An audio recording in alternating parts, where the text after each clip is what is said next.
Au mois d'août 2016, Uber a cassé sa tirelire. 610 millions d'euros pour acheter Otto, une start-up spécialisée dans le pilotage automatique. Des poids lourds sans chauffeur.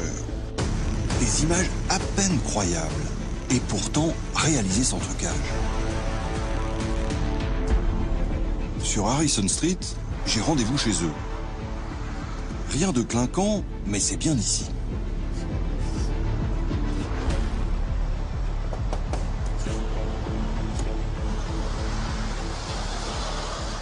Bonjour, enchanté. Enchanté. François Langlais. C'est la caverne d'Alibaba ici alors. Ouais, bienvenue à Otto. C'est Claire Delaunay, une ingénieure française, cofondatrice d'Otto, qui m'accueille. 1968, ils changeaient des pneus ici. Maintenant, on équipe des camions. Très bien. Et vous êtes là depuis combien de temps alors? Depuis janvier. Et auparavant? Et auparavant, on n'existait pas. Donc là, l'entreprise a quelques mois seulement. Exactement. Otto, un départ sur les chapeaux de roue. La start-up avait tout juste 8 mois quand Uber l'a racheté. Le but, c'est vraiment de tester au maximum la technologie hors des conditions de laboratoire, sur la route. Cette Montpelliéraine a émigré en Californie il y a 7 ans, avec un projet fou. Barder les poids lourds de capteurs, de radars et d'algorithmes, afin de les rendre aptes à la conduite sans chauffeur.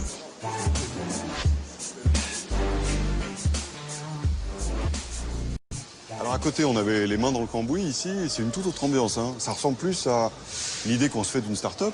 Tout à fait.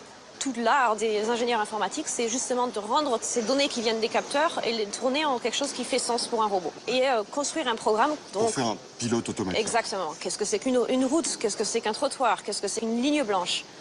Qu'est-ce que c'est qu'un véhicule en face?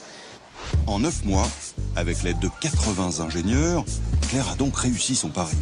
Ces camions sans chauffeur, une performance qui risque de faire disparaître l'un des métiers les plus répandus aux États-Unis et en Europe. Les hommes d'abord. C'est la coutume ici? Exactement. Bon. Faites comme chez vous. C'est une vraie maison ici. C'est incroyable. Alors dites-moi ce qu'il a de particulier, ce camion. Alors, ce camion, il pourrait très bien opérer avec personne derrière le volant. Sans chauffeur. Sans chauffeur. Le but, c'est d'augmenter la sécurité et de faire un camion qui peut conduire tout seul. Grâce à Claire, 7 poids lourds sans chauffeur sont actuellement à l'essai et circulent à pleine vitesse sur les autoroutes américaines.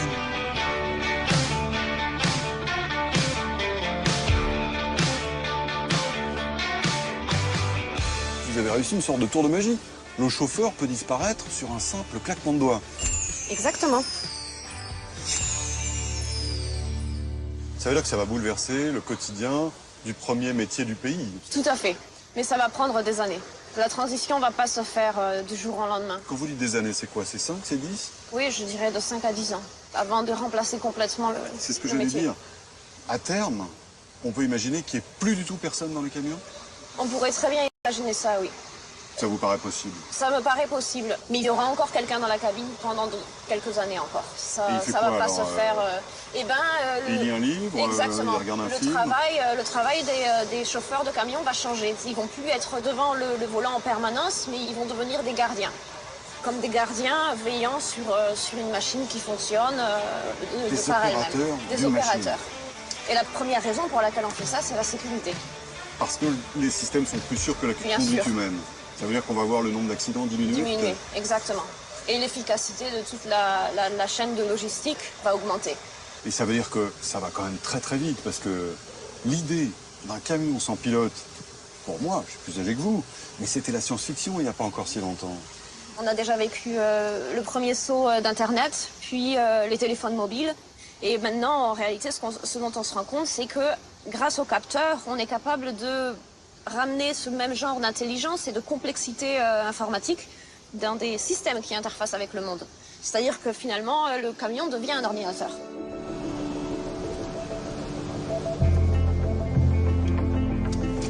La fin du travail, c'est ici, en Californie, qu'elle s'invente, et c'est du concret. Mais vous allez le voir, elle ne concerne pas seulement les métiers manuels, comme conducteur de camion. La prochaine vague, ce sont les emplois de bureau.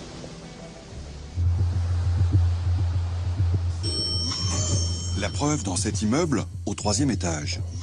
J'ai rendez-vous avec un autre Français de la Silicon Valley. Il dirige le géant mondial du travail à la tâche, Upwork. Et passé la porte d'entrée, l'hôtesse d'accueil donne le ton. Bonjour, Good morning. je peux vous aider? I'm François Langlais. Bonjour, je suis François Langlais et je cherche Stéphane, s'il vous plaît.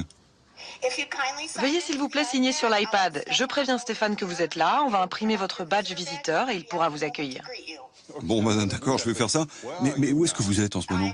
Chez moi, dans mon salon à Chicago. In Chicago. À Chicago? Ça alors, je parle à une hôtesse d'accueil qui est chez elle, à 2000 km d'ici et 2 heures de décalage horaire. Thank you very much. Merci, hein, au revoir. Goodbye. Au revoir, Stéphane arrive dans un moment. Thank you. Stéphane? François Langlais. Enchanté. Merci, Écoutez, bienvenue ici. Ravi de découvrir votre univers. Donc c'est Upwork. Vous êtes les bienvenus. Oui, ça c'est une partie d'Upwork. 250 salariés et 750 freelances. Qui sont disséminés dans tous 100 les pays où vous êtes présents. 100 pays. Upwork, c'est une bourse du travail à l'échelle de la planète. Où que vous soyez, elle vous trouve quelque part dans le monde un patron qui a besoin ponctuellement de vos compétences. Informatique, comptabilité, secrétariat, publicité. Upwork touche au passage une commission, environ 10% du contrat. Qu'est-ce qui se passe là? Ça c'est généralement quand on vient de closer un gros deal, donc Cécile... Tu peux lui expliquer, s'il te plaît? C'est un bon jour, on vient de signer un contrat de 5 millions de dollars. 5 millions de dollars pour un contrat. Et le gong retentit assez souvent en ce moment. Upwork est en pleine forme, merci pour eux. Et au total, il y a combien de personnes qui travaillent dans le monde sur la plateforme Upwork? 12 millions. Donc aujourd'hui, il y a 12 millions de freelances déjà établis et tous les jours, il y en a 10 000 qui s'inscrivent sur le site. La plupart des gens qui travaillent sur la plateforme ont un travail à temps plein par ailleurs et font ça Ah oui, en ils font ça en plus, Ouais. pour compléter leurs revenus. Oui, parce que ça les intéresse très souvent. Donc on a des étudiants, on a des retraités, et puis on a des salariés qui simplement ont envie de travailler un petit peu plus le soir et de travailler sur des missions passionnantes. Entre autres, ils travaillent beaucoup avec des sociétés américaines. Donc vous imaginez un Français qui travaille pour une PME française et qui le soir en plus va travailler pour une grande multinationale américaine. C'est quelque chose d'assez excitant et assez passionnant pour les gens.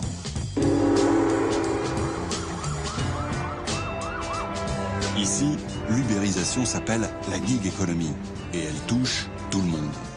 Sur Mission Street, un quartier populaire, une association caritative a même ouvert une école gratuite pour apprendre aux chômeurs à se vendre sur ce nouveau marché du travail. Hello, François. Lavel a réussi cette formation.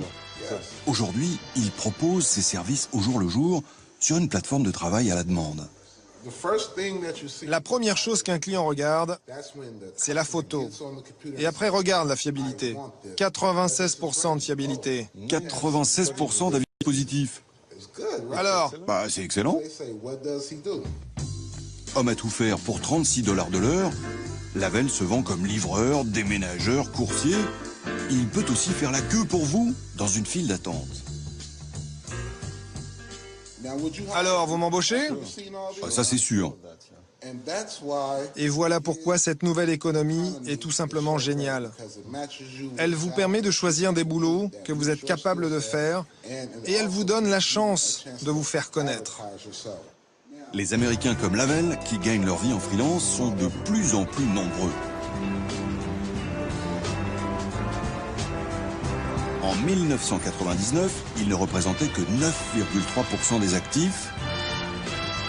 16 ans plus tard, en 2015, ils sont 34%. L'Amérique s'ubérise à toute vitesse. Fin du contrat de travail, plateforme où chacun vend ses services à la tâche, innovation technologique. De l'autre côté de la baie, à Berkeley, cette révolution du travail agite les cerveaux.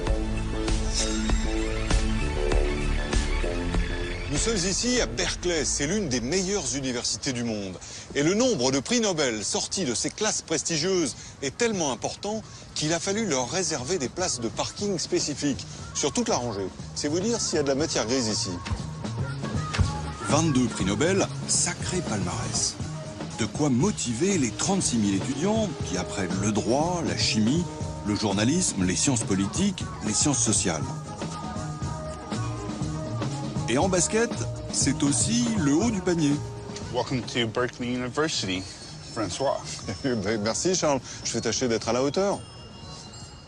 Il y a aussi de grands professeurs, comme celui qui m'attend. Pas encore Nobel, mais ancien ministre du Travail de Clinton, conseiller d'Obama et spécialiste des transformations du travail. Bonjour, je m'appelle Robert Reich et je crois que la technologie va causer la fin du travail tel que nous le connaissons.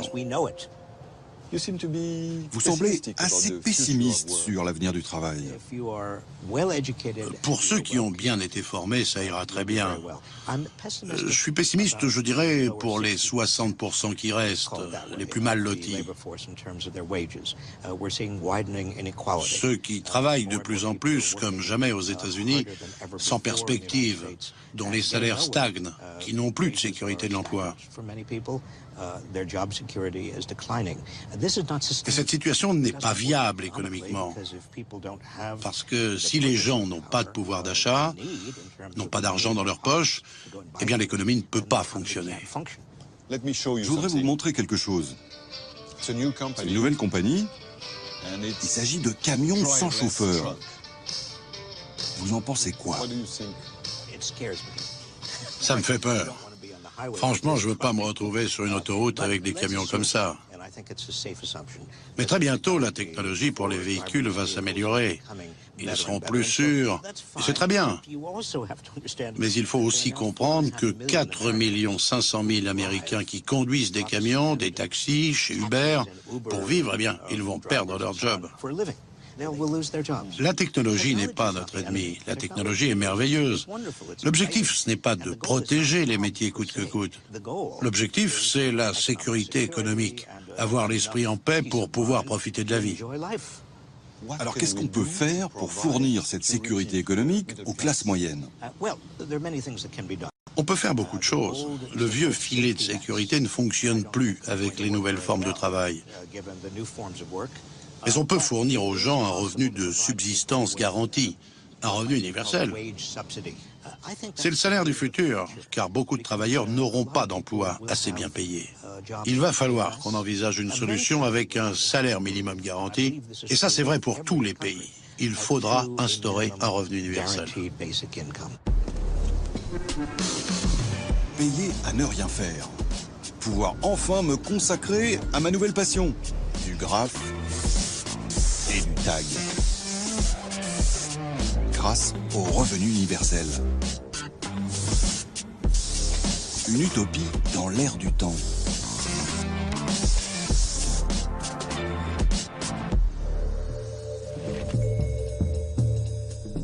Imaginons un monde où chacun pourrait recevoir un revenu minimum toute sa vie, qu'il travaille ou pas, enfant ou adulte, sans que rien ne soit attendu de lui en contrepartie.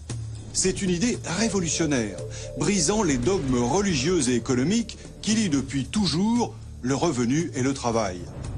L'idée n'est pas récente, elle apparaît dès 1516 dans Utopia, l'ouvrage d'un philosophe anglais, Thomas More, qui imagine son monde idéal sur une île, l'île de l'utopie. Écoutons-le.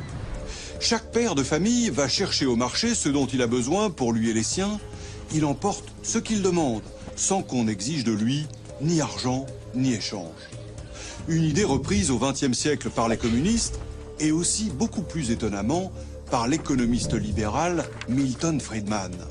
Pour lui, un revenu universel versé sous la forme de crédit d'impôt serait infiniment plus efficace et incitatif que toutes les aides sociales. Une idée qui fait débat aujourd'hui. Les Suisses l'ont rejetée par référendum en juin dernier, mais des expériences sont sur le point de commencer. En Finlande, au Québec, aux Pays-Bas, en Californie.